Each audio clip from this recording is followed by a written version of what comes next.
No sé si está bien. No afecta. Hola, muy buenas tardes. Bienvenidos a todos al seminario de investigación del Departamento de Ingeniería Industrial y el Major de Investigación Operativa. Hoy día tenemos el placer y el gusto de contar con uno de nuestros colegas, Gustavo Angulo. Gustavo es profesor de nuestro departamento, es también director del Major de Investigación Operativa y también es exalumno del Georgia Tech, así que otro gusto. Y hoy día él nos va a venir a presentar la optimización de la asignación de salas de clase en la UC. Muchas gracias. Gracias, Alejandro. Gracias por venir. Uno más para el lado. Por ahí quedan un espacio por allá, por acá. Y hay gente que todavía está en la entrada, por si quieren pasar. Bien. A ver, como el título indica, voy a hablar sobre el trabajo que hicimos junto a Esteban Salgado para la optimización de la asignación de salas en la Universidad Católica. La gente es como bien simple. Vamos a ver primero la introducción, ¿qué nos motivó? ¿Cómo nace esto? Vamos a ver más o menos en detalle el modelo de optimización que utilizamos. El modelo en sí no es nada sofisticado, pero utiliza ciertas herramientas de programación interna que son quizás interesantes. Vamos a comentar sobre los resultados que obtuvimos en la planificación real que se está utilizando y algunas líneas de trabajo en las que estoy involucrado actualmente. Bien. A ver, primero, con una especie de línea de tiempo, como el relato de las cosas que sucedieron. Por el 2019, junto al profesor Matías Clapp, tuvimos una IPRE, una investigación de pregrado sobre caracterización de pruebas acá en la escuela. Tuvimos un alumno que trabajó con nosotros, la IPRE también nos apoyó un poco con los datos, pero bueno, terminó su IPRE, vino pandemia, y ahí quedó. Ahí quedó lo que habíamos hecho, ¿ya? 2 años más o menos de pandemia, volvimos híbridos el segundo semestre del 2021, y cuando comienza el primer semestre del 2022, quizá ustedes no lo saben, pero llega marzo y casi todos los cursos están sin salas. ¿Sí? Yo como la escribe se acuerda además, fue más o menos caótico, y lo que había pasado, por lo que entiendo, es que en los meses previos, en enero, había habido un cambio como en el sistema, y además la persona que estaba a cargo dejó de trabajar, dejó sus labores, y está como que ¿qué corazón? Y en ese momento nosotros empezamos a insistir nuevamente, oye, nosotros, la buena escuela de ingeniería, deberíamos hacer algo. Esto no debería pasar. Yo le transmití varias veces a la dirección de pregrado, a la IPRE, que digamos que el departamento contaba con las herramientas como para poder ayudar a la escuela, a la universidad en este tema. Y afortunadamente, nuestra oferta escaló hasta que nos contactaron desde registros académicos para decir, ok, veamos en qué nos pueden ayudar, ¿ya? Y eso ocurrió más o menos en mayo del 2022. Y entre junio y julio, en esos 2 meses, hice más o menos rápidamente un prototipo de lo que es el modelo, ¿ya? Buena parte del modelo la alcancé a hacer en ese par de meses, usando los datos del primer semestre del 2022. ¿Ya? Ahí, obviamente, tuve hartas reuniones con la gente de registros académicos liderados por Chile para entender el problema, entender los datos y construir el modelo. Lo que arrojó el modelo en esa instancia que se estaba haciendo la programación para el segundo semestre del 2022 es que si el edificio Las Pataguas no se terminaba de habilitar, no alcanzaba la sala en el campus. ¿Ya? Esa fue la primera conclusión del modelo, y de hecho registro académico hizo quizá un poco de presión mostrando los datos que tenían que terminar de habilitar el edificio antes de comenzar el semestre, si no, no había espacio para todas las clases. ¿Ya? Así es. Obviamente yo quería seguir con la propuesta de hacer como un sistema que abarcara todo lo que tenía que abarcar, porque lo que había hecho en ese momento era solamente un prototipo, pero me faltaban manos, y en ese momento aparece la figura de Esteban Salgado.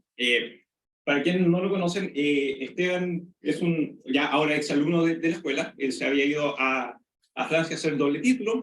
Él volvió a tomar algunos cursos, siempre en el área de optimización, tomó algunos de mis cursos, fue ayudante mío.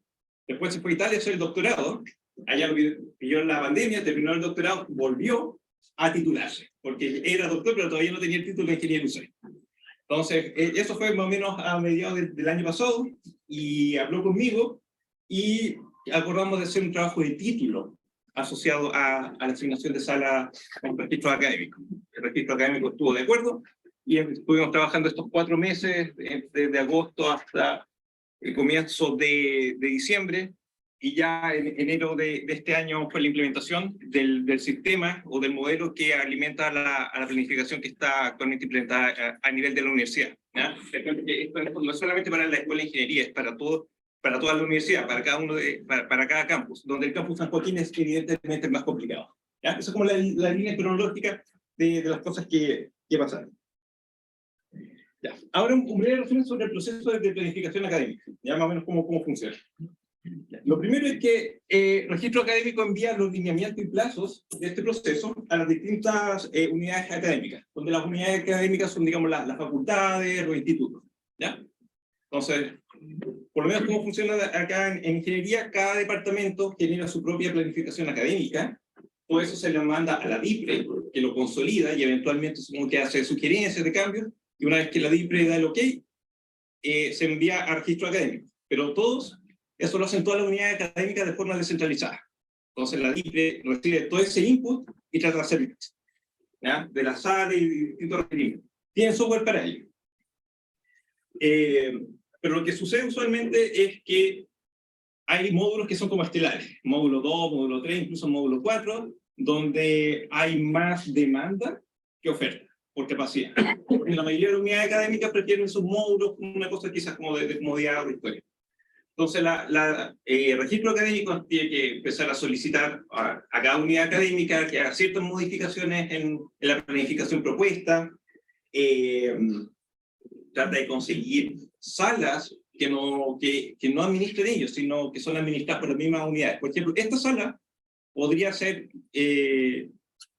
prestada, digamos, a Administración General para que la puedan utilizar como sala de clase, para un curso relativamente chico. En casos extremos también hacen lo que se llama quiebre de horario. Usualmente cuando un curso tiene clases martes y jueves, la sala del martes y del jueves es la misma, ¿sí? Pero a veces, cuando ya no hay más capacidad, y el martes es en una sala, el jueves es en otra sala. Ya no es lo deseable, pero a veces es lo único que se puede hacer, ¿ya? Entonces, este es como un poco de un ir y venir, hasta que al final de esto converge en una solución donde está todo asignado, o la gran mayoría asignado, y las salas quedan asignadas al momento de publicar los cursos en el estatal. Y hay que estos fijos, obviamente hay modificaciones posteriores durante los ajustes de vacantes de cursos, ¿ya? Pero en general esto queda fijo en ese momento. Ya. Algunos desafíos y oportunidades que nosotros vimos en esto. Hay una parte que es como del proceso, del preproceso de datos, con el que vienen las planificaciones académicas de cada unidad, y suelen venir con errores, ¿ya? En el sentido que a veces vienen cursos que vienen sin el horario, cursos que tienen 0 vacantes. También están cursos que a veces tienen mal especificadas, que se llaman las llamadas macrosecciones. Y les cuento que las macrosecciones también son un tema. Esto se me había olvidado. ¿Ya? Es todo un tema. Hay cursos que pueden combinarse para ciertas actividades y crear un macro curso. Pero no es necesario que el curso completo en todas sus actividades estén combinados. Ejemplo, optimización. Optimización tiene 4 o 5 secciones cada semestre, pero hay un módulo de ayudantía transversal que es común para todas. Entonces, hay una macro sección para la ayudantía, que es la ayudantía transversal, pero las cátedras y las ayudantías propias de cada sección son independientes. ¿Ya? Entonces, ese es el concepto de macrosección, no es necesariamente todas las actividades de un mismo curso, ¿ya? Las macrosecciones pueden ser de distintos cursos, de distintos departamentos, incluso de distintas unidades académicas. Puede ser un mix de casi cualquier cosa, ¿ya? Bien. Registros académicos cuenta con, bueno, está Bader, que es lo que todos conocemos, pero también tienen un software de gestión de salas, ¿ya? Que le ayuda obviamente a hacer todas estas asignaciones. Tiene algún motor que les permite hacer la asignación de forma automática, pero hasta donde nosotros entendemos no optimiza, solamente hace que las cosas quepan respetando las restricciones de capacidad, que los cursos no choquen entre ellos, pero no hay algo de optimización por dentro, ¿ya? Entiendo que ellos solicitaron ciertas funcionalidades y parte de eso se agregó, pero no es, hasta donde nosotros entendemos, hacer un motor full de optimización dedicado a ello, ¿ya? Y lo otro es que no contaban con reportería e indicadores que les ayudaran a la gestión. Algo, digamos, más o menos visual que permita ver dónde está el cuello de botella, dónde hay que hacer ajustes, ¿ya? Eso tampoco lo tenían. Entonces aquí hay al menos 3 cosas en las cuales nosotros le dedicamos tiempo. Bueno, esto en la primera parte, Esteban hizo todo un preproceso en los datos. Ahora automáticamente se lee esta base con todos los cursos de la universidad y se generan alertas. ¿Ya? Este curso tiene este error, estas cosas están mal especificadas. Entonces, el registro académico puede identificar todos esos problemas inmediatamente, ¿ya? Obviamente, bueno, como dice el título de la charla, creamos un modelo de optimización para optimizar esta asignación bajo distintos criterios que voy a detallar más adelante. Y además hay un sistema de reportería que permite visualizar, digamos, las capacidades y las utilizaciones de las salas en cada campo y por unidad académica. El registro académico nos contaba de que el comportamiento de la unidad académica es bastante disímil. Hay algunos que son más ordenados, otros no tanto. Hay algunos que bloquean mañanas completas de 3, 4 módulos consecutivos. Hay de todo. Entonces eso también les ayuda bastante a ellos en la gestión, ¿ya? Bien, cualquier duda, consulta, por favor, me la hacen en el camino y vamos respondiendo. Bien. Veamos un poquito, veamos de hecho el detalle del modelo. La explicación del modelo va a ser, yo creo que bastante detallada, pero creo que ayuda a entender la complejidad y como la historia, ¿ya? Entonces hay varios slides con los parámetros, pero es para que se entienda la esencia. Ya. Lo primero, vamos a tener un conjunto de actividades, ¿ya? Las actividades que requieren salas van a ser cátedras, laboratorios, talleres y ayudantías, ¿ya? Y digo que requieren salas porque en la base de datos o en la planificación maestra hay algunas actividades, por ejemplo las actividades online, que no requieren salas, ¿ya? Hay cosas que son como actividades personalizadas de seguimiento que no requieren salas, ¿ya? O sea, hay otro grupo que sí requiere, y esas son las que estamos considerando. También hay actividades que requieren salas, pero son usualmente, por ejemplo, laboratorios, y son específicos de un departamento, ¿ya? Entonces, esto tampoco requieren salas de administración general, ¿ya? Entonces, tenemos un grupo de actividades que requieren salas. Por si acaso, cada actividad es independiente. Por ejemplo, en el curso de optimización está la actividad cátedra, está la actividad taller y está la actividad ayudantía. Es cada cosa por separado, ¿ya? Dentro de las actividades hay algunas que son híbridas, que requieren una sala híbrida. Cada actividad también tiene una cantidad de vacantes. Cuando se hace la programación académica, esta programación se hace con las vacantes ofrecidas, ¿ya? Esto se hace antes de la toma de ramos, es con las vacantes ofrecidas, y hay que asegurarse que haya capacidad suficiente para todo lo que se está ofreciendo, ¿ya? Bueno, cada actividad tiene un horario. Usualmente el horario es la unión de 2 intervalos. Por ejemplo, una clase que tiene, un curso que tiene clase los martes y los jueves, tiene un intervalo de horas en el martes y otro intervalo el jueves, ¿ya? Puede que haya un curso que tenga los 2 módulos juntos en un curso y tiene solamente un intervalo grande. Entendamos que el horario es una unión eventualmente de intervalos. Y también tenemos la cantidad de módulos que requiere una actividad. Un curso clásico requiere 2 módulos en la semana. En cuanto a cátedra, un módulo en cuanto a ayudantía, por ejemplo, ¿ya? Y finalmente, vamos a tener pares de actividades consecutivas para un mismo profesor. En el sentido de que vamos a tener conjuntos C de pares, que son actividades que están en 2 módulos consecutivos y que son dictadas por el mismo profesor, ¿ya? ¿Qué sería lo deseable para el profesor? Ojalá se quede en la misma sala, o se mueva poco, ¿ya? Porque hay que andar agarrando computadores, enchufarse, un atril, como lo hacía antes, ahora esta mesa así que más cómodo, ¿ya? Eventualmente. Entonces, ya, tenemos esa información. Por otro lado, tenemos las salas, ¿Ya? Las salas con las que nosotros trabajamos son las salas que se llaman de administración general, que son las que administran registros académicos. Dentro de las salas tenemos un subconjunto que son las salas que están habilitadas para cursos híbridos. Son las salas híbridas. Cada sala tiene una capacidad, que es la capacidad máxima. Acá me faltó un parámetro, y es que para los cursos híbridos no se considera,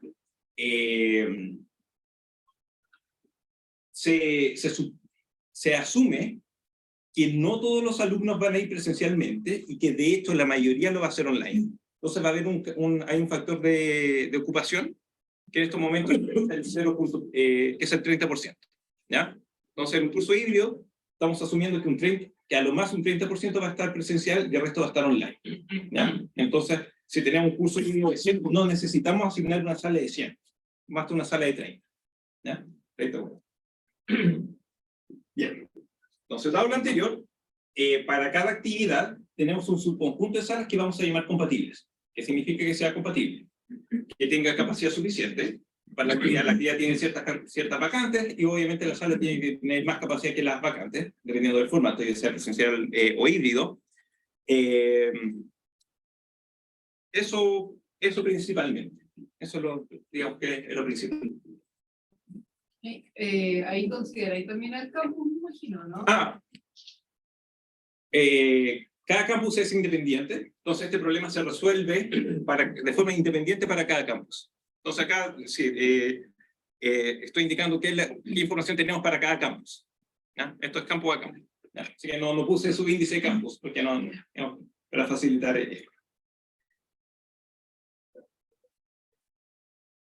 Bien. Y finalmente, tenemos un conjunto de pares de asignaciones que ya están prefijadas por registro académico, que por algún motivo cierta actividad tiene que ir en cierta sala, y eso está fijo de antes, y eso se tiene que respetar, eso no se puede cambiar.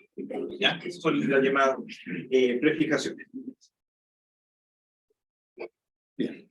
Esta es la última slide de parámetros por si acaso. Bien. Entonces en un campus tenemos edificios. ¿Ya? Nuevamente, para cada actividad A, vamos a denotar E sub A el conjunto de edificios que contienen alguna sala compatible con dicha actividad. ¿Ya? Algún edificio donde dicha actividad podría impartirse eventualmente. ¿Ya? También tenemos el conjunto de unidades académicas, como les digo, son digamos, en general las facultades, institutos. Y esto es como bien interesante. El registro académico tiene un parámetro que es como la preferencia de cada unidad académica por categoría.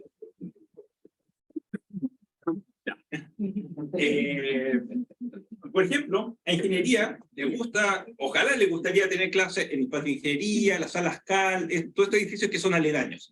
Entonces, para ingeniería tienen, digamos, preferencia 1. La preferencia va de 1 a 4, es como un ranking. ¿Ya? ¿Qué podría estar en segundo lugar? Quizás college. Tampoco más lejos, tampoco tan lejos. ¿Qué podría estar en cuarto lugar? No sé, agronomía. ¿Sí? Pero si toca, toca nomás. ¿Ya? Pero uno desearía, ojalá, quedarse en el entorno. Sí. Eso es lo que tiene, digamos, el registro académico. A partir de eso, nosotros también construimos un parámetro que es la preferencia. También refleja la preferencia, pero a nivel de actividad y sala. ¿Por qué? Porque una actividad A pertenece a alguna unidad académica U. ¿Sí? Eso va a ser el UDA que estoy, digamos, indicando acá. Esta es la unidad académica a la cual pertenece la actividad A. ¿Sí? Y dentro de sus salas compatibles, la sala S pertenece a algún edificio. ¿Ya? Entonces, esta preferencia de unidad académica por edificio se traduce en una preferencia de una actividad por una sala. ¿Sí? Entonces, las actividades, por ejemplo, de ingeniería, prefieren usar las salas que están en el patio o las salas K, por ejemplo. ¿Ya? Entonces, llevamos esto a nivel de sala. Bien. ¿Claro? Sí. Súper. Esto es una clase de optimización. ¿Esas preferencias son valores que tú les das? Los tiene predefinidos registro académico.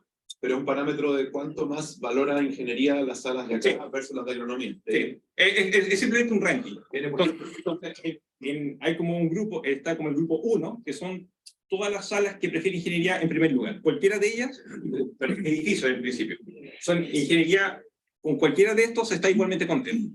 Después viene una segunda categoría. Ingeniería está igualmente contento dentro de este grupo, pero igual prefiere el anterior.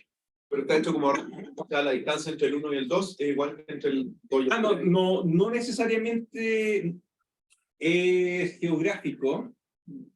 No creo que hayan venido a medir distancias. ¿Ya? No, pero está hecho como ranking. Sí, O sea, la de- distancia en términos de preferencia, me refiero. Sí. Sí, es cuánto prefiere la unidad académica un edificio en particular. Sí. Bien, clase de optimización, construyamos el modelo. ¿Ya? Entonces, aquí hay dos grupos de variables como fundamentales. Ambas son grupos de variables binarias. Una es una variable XAS, que indica si es que la actividad A es asignada a una sala S que sea compatible con dicha actividad. ¿Ya? Y también tenemos la variable que no queremos usar, que es la variable ZA, que vale 1 si es que la actividad A no pudo ser asignada, se quedó sin sala. ¿Ya? Porque no calzó. ¿Ya? Y eso es lo que queremos que obviamente no pase. ¿Ya? Bien. Veamos cómo las restricciones estructurales de este modelo. Y, Sí. ¿no? ¿Ahí cómo hace la modulación horaria? Ya, de ahí ya. les cuento. Ya.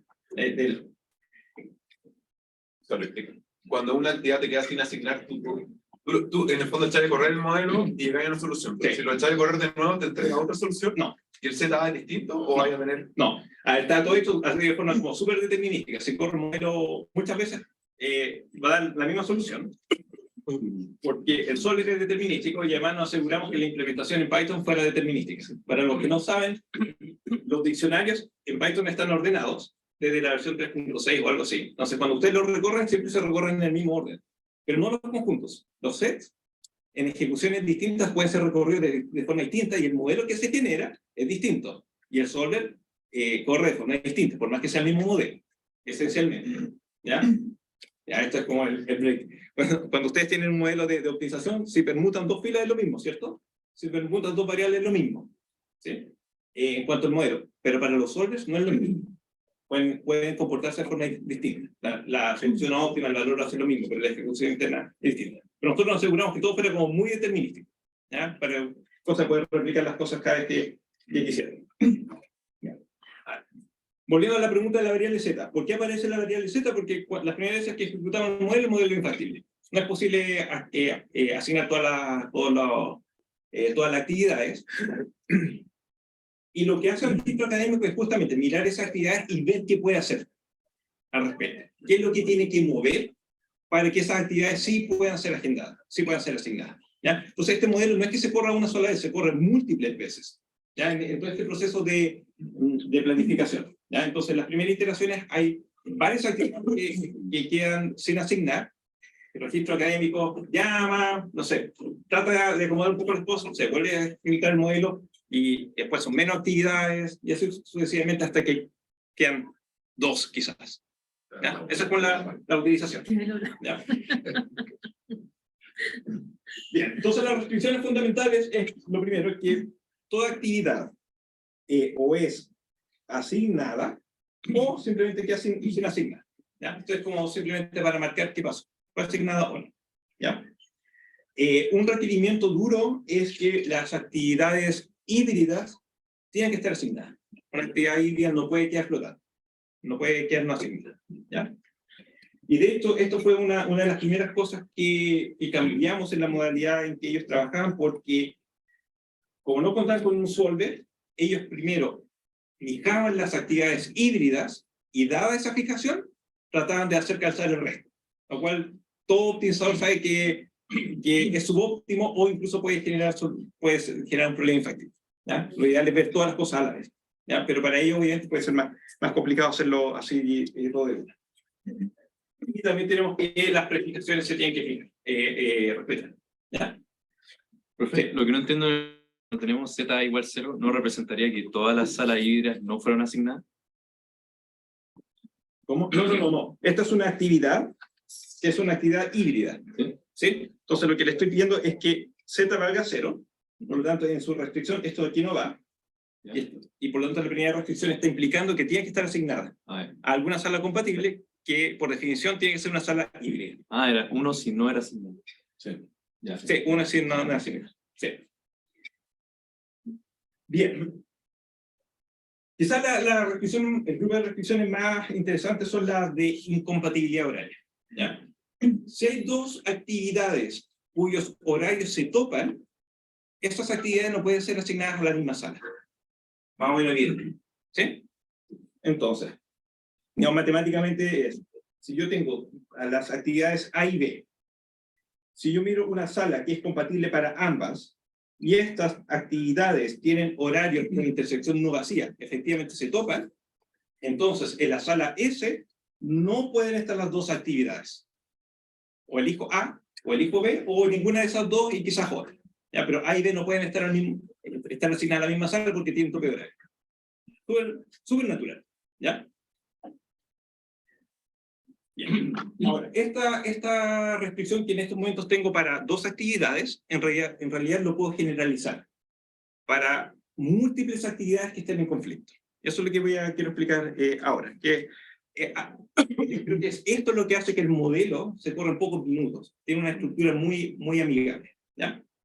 Voy a definir un grafo. En la siguiente slide lo voy a dibujar, ¿ya? para aterrizar las cosas. ¿Ya? Vamos a considerar un grafo que tiene como nodos las actividades, ¿ya? Y voy a conectar dos actividades si es que tienen conflicto de horario, si es que topan. ¿Ya? Entonces, las aristas de este grafo van a simbolizar actividades que no pueden ser asignadas a una misma sala. ¿Por qué? Porque tienen tope de horario. ¿Se entiende? ¿Sí? Aquí me voy a adelantar un momento. Entonces, acá tengo un dibujo de un grafo. Los nodos representan las actividades y las aristas que los conectan indican si es que las dos actividades tienen conflicto de horario o no. ¿Ya? Entonces, por ejemplo, esta actividad y esta actividad tienen conflicto de horario y por lo tanto no pueden ser asignadas a la misma sala. ¿Ya? Por otro lado, esta actividad y esta no tienen conflicto, podrían estar asignadas a la misma sala porque no van a topar en el horario. ¿Ya? Entonces, cuando uno ve las relaciones, tiene relaciones de 2 a 2. ¿Sí? Tengo pares que son incompatibles. Pero, por ejemplo, podríamos notar que estas tres actividades que están acá son todas incompatibles entre ellas. ¿Sí? Entonces, yo sé que estas tres actividades son incompatibles, entonces de esas tres, puedo elegir a lo más una para la sala. ¿Ya? De hecho, aquí hay algo quizá un poco más interesante. Acá hay 4. ¿Cierto? Y yo sé que esas 4 son incompatibles entre ellas, y por lo tanto de ellas puedo elegir a lo más una. ¿Ya? Esta estructura, están todos los arcos donde todos los nodos están conectados, se llaman cliques. ¿Ya? Por ejemplo, esto es un clique de tamaño 3, porque están todos conectados con todos. Esto es un clique de tamaño 4, porque los 4 nodos están todos conectados con todos, son todos incompatibles entre ellos. ¿Ya? Bien. Entonces, bueno, acá está la definición de clique. Un clique es un subconjunto de nodos que están todos conectados con todos en el grafo. Y cliques en un grafo general hay muchos. ¿Ya? La gracia es que en vez de tener las restricciones de pares, de 2 en 2, yo puedo tener restricciones para los cliques. Y fíjense que acá solamente 2 actividades en el lado izquierdo, hay muchas más. Me da mucha más información sobre la incompatibilidad. Y esta formulación es mejor que la anterior. ¿Ya? ¿Cuál es el problema? Que en general, en un grafo la cantidad de cliques es exponencial, hay demasiados. Sin embargo, de todos los cliques, los más importantes son los que se llaman cliques maximales, que son los cliques que no se pueden agrandar. Porque si yo tengo, por ejemplo, si yo tengo este triángulo, yo sé que de estas tres actividades puedo elegir a lo más una. Entonces, evidentemente, en particular de estas 2 actividades puedo elegir a lo más una. ¿Ya? Cuanto más grande es el clique, la restricción implica los cliques pequeños que están contenidos en él. ¿Ya? Bien. Entonces, en vez de considerar todos los cliques, consideremos los cliques maximales. ¿Ya? Entonces, en vez de tener las restricciones para todos los cliques, vamos a considerar las restricciones de los cliques maximales. Son menos, pero igual pueden ser, siguen siendo exponenciales. Y esta es la parte donde la estructura del grafo es importante. Resulta que si yo miro el grafo de conflicto de un solo día, esto es un grafo que se llama de intervalo. ¿Ya? ¿Cómo se construye un grafo de intervalo? Es justamente lo que hemos hecho. Cada nodo tiene asignado un intervalo, que es en este caso es el horario, y si los horarios dichos intervalos se intersectan, entonces los conecto con la arista. ¿Ya? Entonces, para cada día esto es efectivamente un grafo de intervalos, porque en un día cada clase tiene solamente 1, 2, 3 módulos consecutivos, tiene un intervalo de tiempo. ¿Ya? Y la gracia o una de las múltiples gracias de los grafos de intervalos es que encontrar los cliques maximales se puede hacer eficientemente. ¿Ya? En el sentido que la implementación computacional es eficiente, no toma mucho tiempo. Ahora, nuestro grafo no es solamente de un día, es de toda la semana. ¿Ya?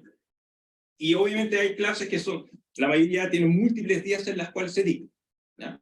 Entonces, esa multiplicidad hace que el grafo no sea de intervalo, pero casi lo sea, porque cada subgrafo de cada día es de intervalo. Entonces, en la práctica, si bien el grafo con el que trabajamos no es de intervalo, sí, de todas formas, es fácil, computacionalmente en la práctica, encontrar los cliques máximos. ¿Ya? Y esa es la formulación que utilizamos. ¿Ya? Hay una biblioteca en Python que es Networks, que tiene un montón de rutinas para grafos, y una de ellas es encontrar los cliques máximos. ¿Ya? Y en este caso, como el grafo era casi intervalo, casi cordal, lo hace súper rápido. Así que, súper bien, ya está la formulación. ¿Ya? Y de hecho, la formulación es tan buena que cuando uno resuelve la relajación lineal y compara el valor de la relajación lineal con el valor óptimo entero, coinciden. Pero no es que la relajación lineal sea entera, no sea integral. No es integral. ¿Ya? El valor óptimo coincide. Entonces, el solver después hace un poco de branching, un par de cortes y termina. Es bastante rápido, porque la formulación es muy buena. ¿Ya? En el sentido de programación.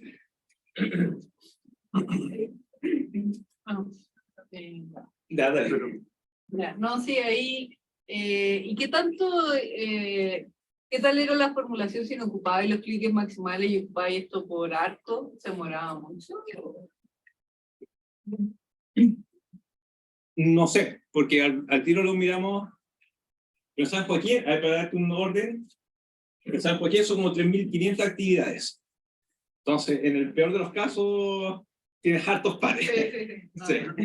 Debería ser, que eso me imagino que debería ser como horas versus segundos, una cosa así. No sé, ni siquiera lo probé. No, ni siquiera lo probé. Ya. A ver, entonces. ¿Gustavo? Perdón, espérate, dale. Que en el grafo, cuando veíamos, está viendo la semana, Sí. y el tema es que puede coincidir que un curso coincida en un día, Sí. en un horario con otro curso, y no se puede asignar la misma sala, Sí. pero en otro día sean como compatibles de asignar. No, sí, pero es para el horario completo. Si en un día coinciden en alguna parte del día, son compatibles. Ya. Sí. Entonces quedaría imposible juntar esos dos Esos dos cursos. cursos, sí. Sí. Y Gustavo, porque acá las mismas salas quebradas que tú decías, Sí. esto no entra dentro No. del proceso, ya. No, Acá- se podría hacer, pero no lo hacen. Ya, Y lo lo- hacen después manualmente. Lo otro porque, chuta, acá tú le estáis dando al modelo la modulación horaria. ¿Sí? Pero de repente te gustaría, oye, dame, si yo hago cambios en la modulación horaria, ¿cómo me podría mejorar mi asignación? Ya. Estoy de acuerdo. Esa es la pregunta de largo plazo. De hecho, habíamos hablado al respecto. Ahí hay una... Sí, Matías. Hola, ¿me escuchan? Hola, Fuerte y claro. oye, sí, súper. Una pregunta, ¿no tenéis restricciones acá dependientes de la secuencia de asignación de actividades a sala? Me explico, por ejemplo, que después de una actividad venga otra que de alguna manera esté en conflicto, o por ejemplo que un profesor, digamos, tenga que moverse desde un módulo a otro demasiado lejos. Ya. El registro académico no nos informó que hubiesen, digamos, como conflictos entre las actividades consecutivas, y lo de los profesores para nosotros va a ser un deseable, pero no es una restricción dura. Vamos a tratar de inducir que los profesores no se muevan mucho, pero no es una restricción dura. ¿Ya? Eso. O sea, la pregunta va por el lado como de la programación entera, porque esto, en el fondo, tenéis como restricciones de empaquetamiento de alguna manera de actividades en sala, y esto funciona bien cuando no hay dependencia de secuencia. Sí. Pero cuando tú tenés dependencia de secuencia, te puede quedar embarrado, ¿no? Sí, pero no, acá no hay. Así como restricción dura en cuanto al secuenciamiento, no. Súper. Súper. Ya. Hablemos un poco sobre los objetivos, ¿ya? Aquí tomamos un approach jerárquico, entonces van a ver como hay objetivos que son como prioritarios y otros que son como más secundarios, ¿ya? Entonces, el objetivo prioritario es asignar, como vengan. Si a ingeniería le tocó en agronomía, mala suerte, ¿ya? Entonces, el primer objetivo es minimizar. Acá están las variables que indican si es que un curso no fue asignado, multiplicado por la cantidad de vacantes y por la cantidad de módulos, ¿ya? ¿Por qué? Si un curso queda sin ser asignado, ojalá sea un curso pequeño. ¿Qué significa que sea pequeño? Que tenga, ojalá, pocos alumnos y pocos módulos, para poder manualmente tratar de hacerlo calzar en alguna otra parte. Ya eso en caso que alguna de estas variables valgan. Ahora, dentro de las actividades también están jerarquizadas. Es más prioritario asignar las cátedras, después los laboratorios, después talleres y finalmente ayudantías, ¿ya? Entonces, ¿qué es lo que hacemos? Primero, minimizamos la cantidad de cátedras que quedan sin asignar. Con esto funciona objetivo, ¿ya? Y digamos que el valor objetivo que nos dio es 100. ¿Ya? Después queremos tratar de minimizar la cantidad de laboratorios que quedan sin asignar. Al mismo modelo, le agregamos una restricción adicional que dice que cuando uno minimice la cantidad de laboratorios sin asignar, no empeore el objetivo anterior. ¿Sí? Entonces, si quedaron 100 cátedras sin asignar, cuando asigne los laboratorios, no puede ser más de 100. Tiene que ser 100 cátedras que quedan sin asignar. ¿Sí? Cuando quiera asignar los talleres, mantengo también el valor objetivo de la asignación de cátedras y laboratorios. ¿Ya? No puedo empeorar el objetivo que ya había optimizado, todos los que ya había optimizado previamente. ¿Sí? Ahí cuando lo ponís como restricción, ¿lo ponís como número de cátedras o igual la misma con eso de la... Escribo algo así como función objetivo, Así, digo, la primera función objetivo menor o igual que el valor óptimo que tuvo. Ya, okay. ¿Sí? Considerando todas las otras... Sí, se agrega. Sí. Gustavo, pero eso son alumnos cátedra, no cátedra. Sí, alumnos cátedra, sí. Ya. Sí. Cátedra, sí. Está multiplicado por el... cursos, No, claro, sí. la suma de los Z. Sí, no. Están ponderados por el tamaño.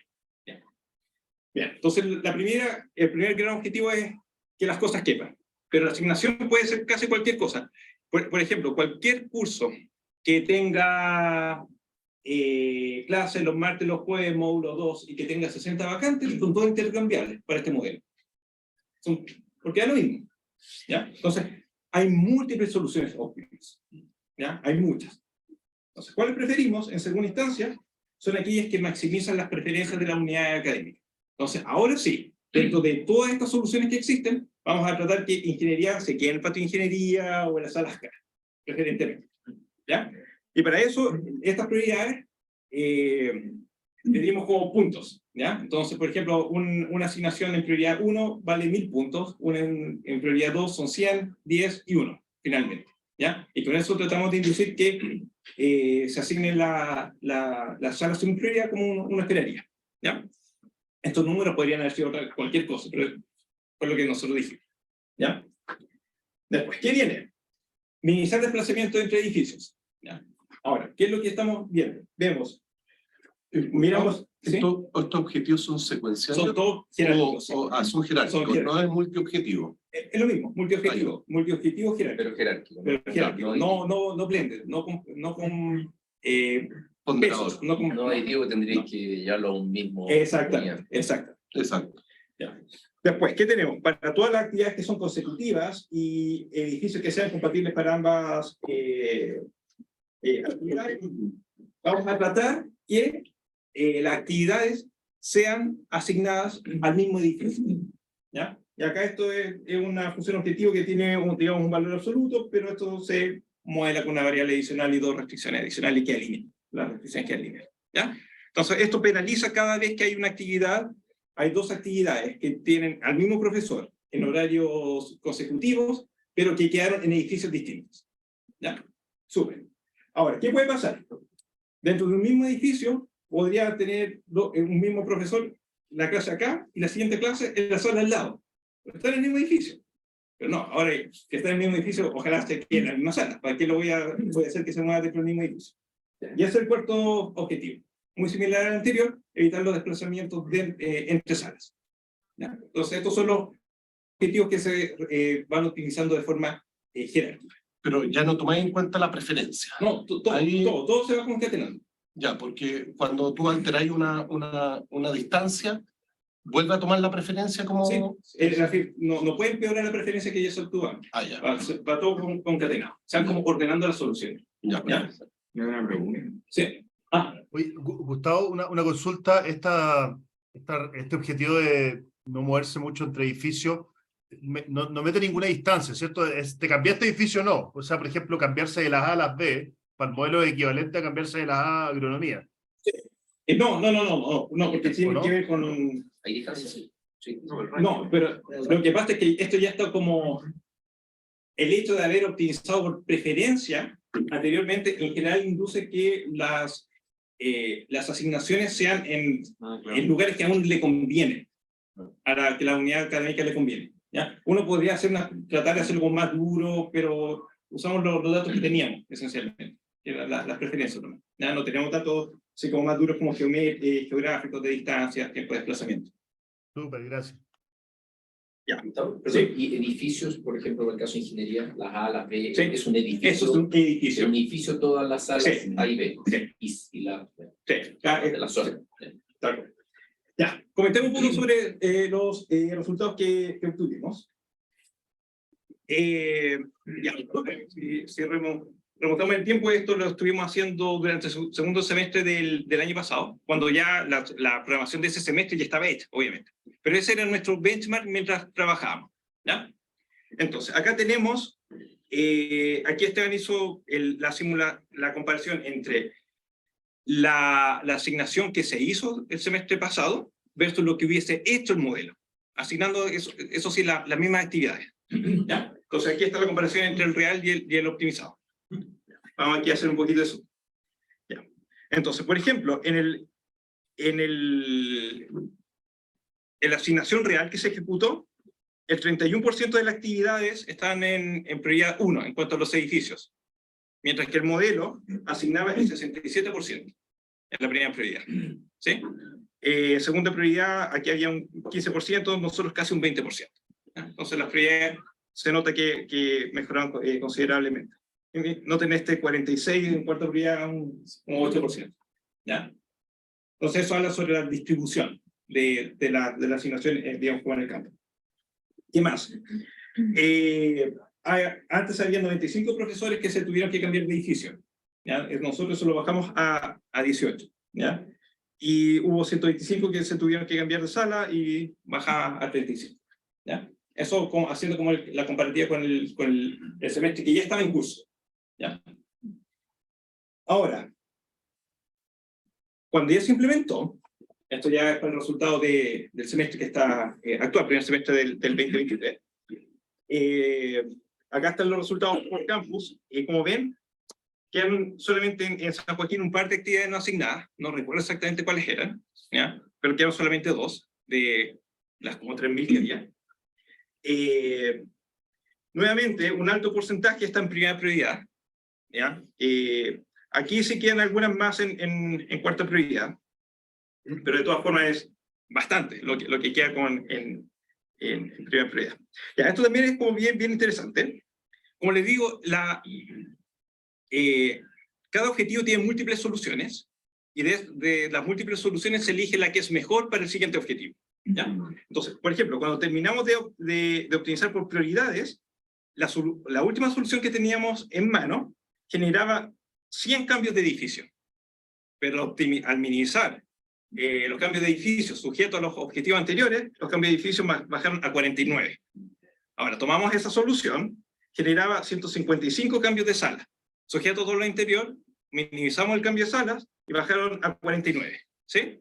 Y todo esto en 200 segundos para San Joaquín, que es el campo más complicado. ¿Sí? Entonces, esto facilitaba el poder ejecutar esto varias veces y el análisis y poder rehacerlo cada vez que hubiese algún conflicto y el registro académico necesitara hablar con alguien. ¿Sí? Los 200 son de la secuencia de todos los... Todo. Todo, sí. No, volada, de verdad.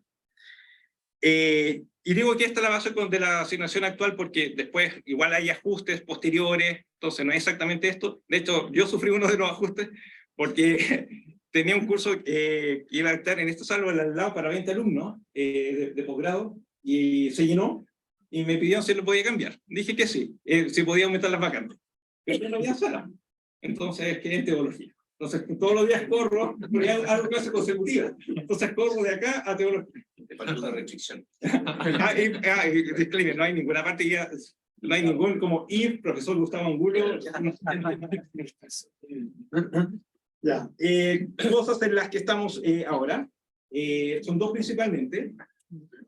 Una, con Esteban vamos o Esteban principalmente, en realidad este semestre se va a dedicar a hacer una plataforma web para que esto sea automatizado. Porque este semestre, para el semestre que viene, vamos a de nuevo apoyar a registros académicos para la planificación, pero sigue siendo manual, en el sentido que ellos nos mandan archivos Excel, nosotros ejecutamos y les devolvemos los archivos de salida, con la reportería.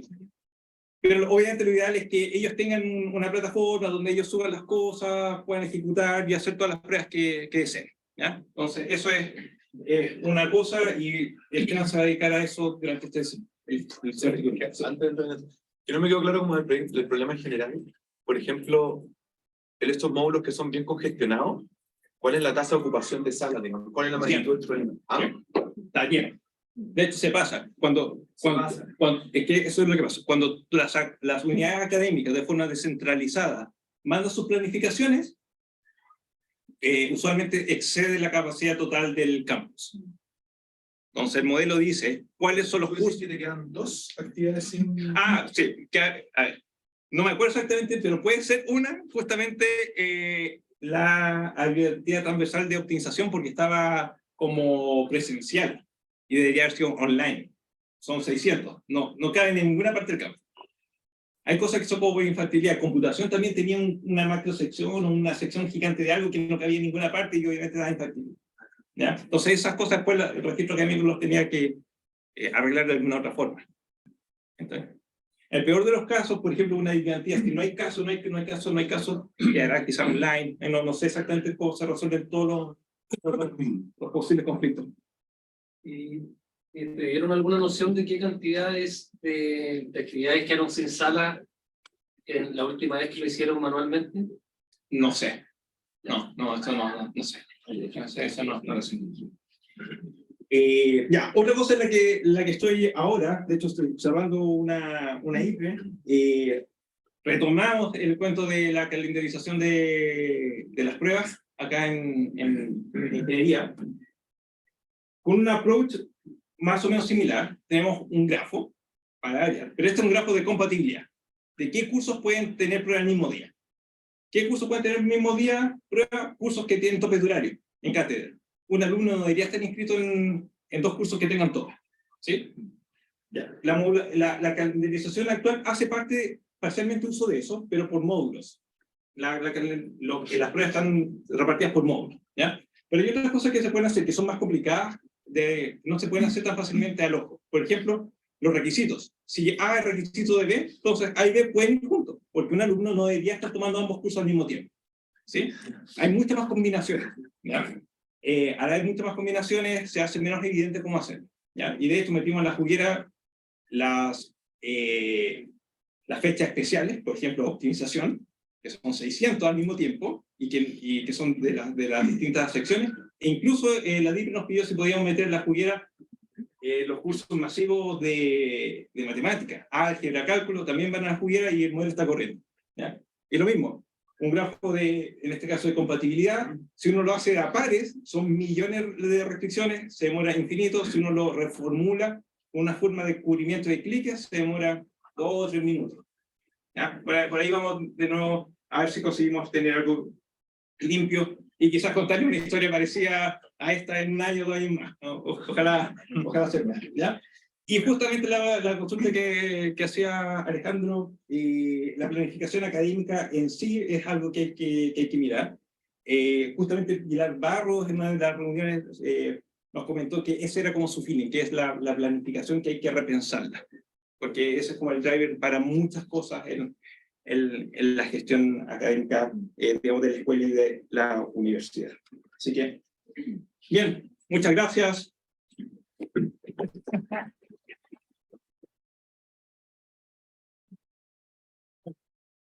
Te felicito por el trabajo y la presentación limpia, impecable.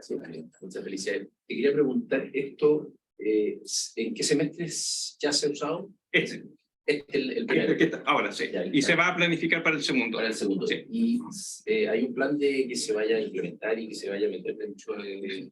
Sí, esa es la idea de lo que está haciendo ahora Esteban para que el registro académico lo tenga a la mano y pueda.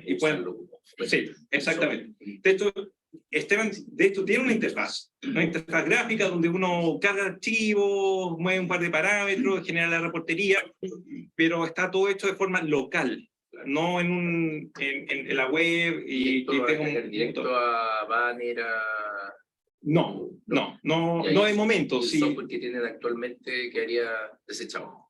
Es que igual lo necesitan. Alimentan. Sí, la forma en que lo ocupan es que esto alimenta ese software. ¿Y tú tomas la suscripción inicial de ese software o no? No, nada. Nada. Alimenta ese software. ¿Y ese software para qué sirve? Para la gestión de las salas. No sé qué tanto hace, pero a ver, tienen banner, está banner, y además hay otro software que es el de gestión de salas.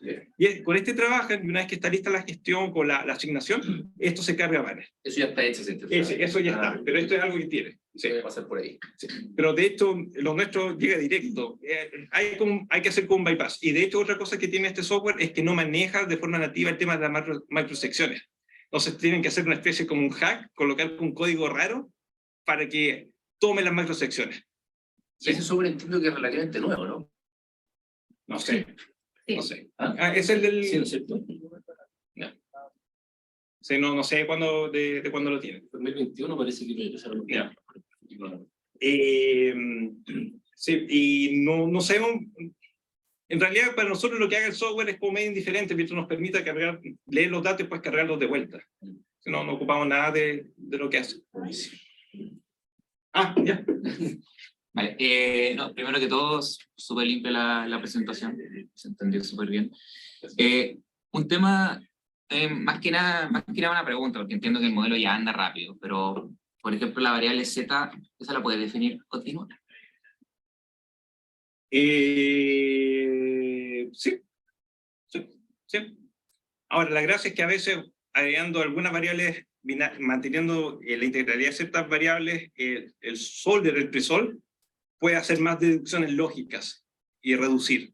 Ya me he encontrado con más de algún problema que con variables enteras es mucho más fácil que la versión continua, porque hay deducciones que el solver puede hacer al saber que las variables son binarias.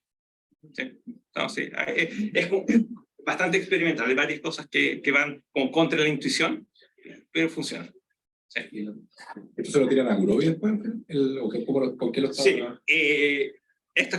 la primera versión está en Gurobi y ahora la segunda versión está migrada a Ciplex para que corra en IBM Cloud. En IBM Cloud, porque ahí está y se paga por hora, por el uso nomás. No hay que comprar la licencia completa. ¿Cuánta es la diferencia entre Gurobi y Ciplex? ¿En tiempo? Sí. Poca. Sí, 10% será. Para esto orden de magnitud. Probamos con open source.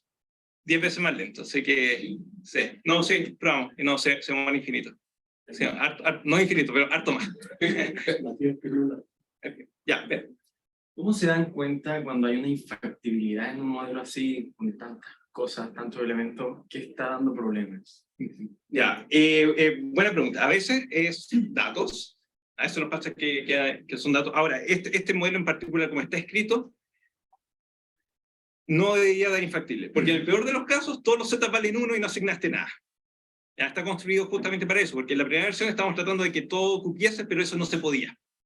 ¿Sí? Entonces, justamente el Z también se puede entender como una especie de variable de holgura que nos permite saber dónde está apretando el zapato. Matías está también.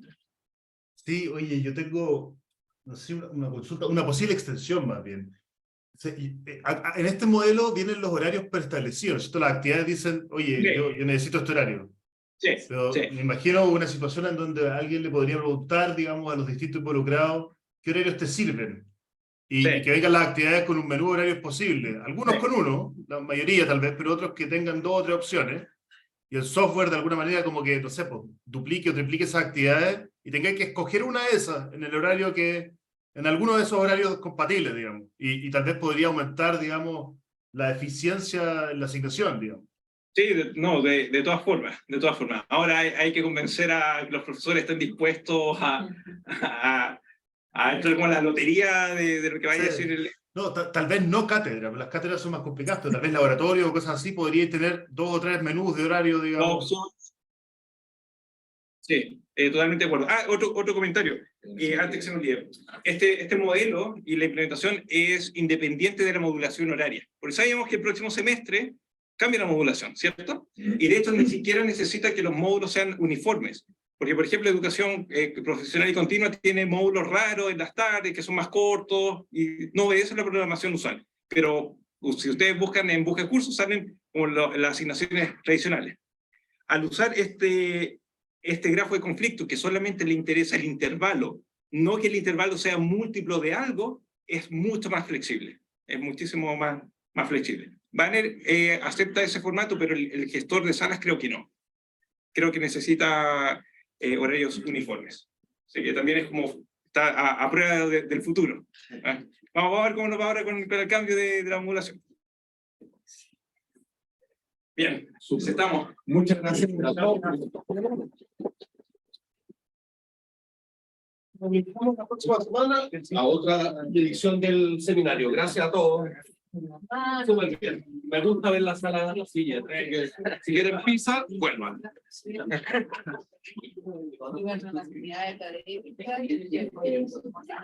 Buena presentación, Gustavo. Saludos. Y el